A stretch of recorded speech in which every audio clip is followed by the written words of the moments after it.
La réglementation européenne du droit d'asile a été sérieusement ébranlée par des vagues de migration sans précédent. Des milliers de candidats à l'exil, originaires pour la plupart de Syrie, d'Irak et de certains pays d'Afrique, cherchent en effet à entrer dans l'espace Schengen, synonyme pour eux de liberté de circulation. Mais qu'est-ce que l'espace Schengen ?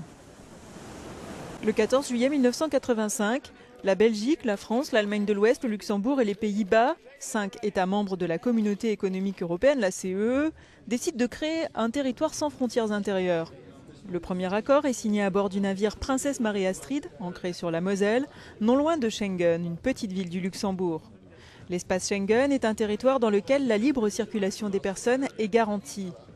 L'accord initial a été complété en 1990 par une convention entrée en application en 1995. Elle abolit les contrôles aux frontières intérieures et crée une frontière extérieure unique. Aujourd'hui, 26 pays sont membres de l'espace Schengen, 22 d'entre eux sont dans l'Union européenne.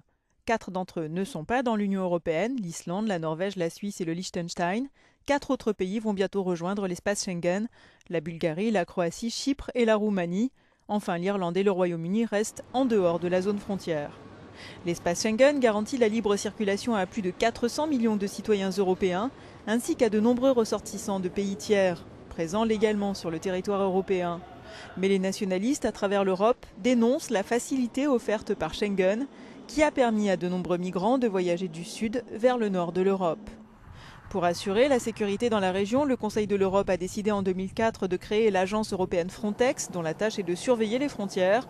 Pour 2015, son budget a été fixé à 114 millions d'euros, un montant très faible compte tenu de l'urgence de la situation. Jusqu'à maintenant, l'accord de Schengen n'a été suspendu qu'à l'occasion de grands événements en raison de la menace terroriste. La situation pourrait changer, comme l'a laissé entendre le ministre allemand des Affaires étrangères, l'Allemagne étant la destination numéro 1 des migrants.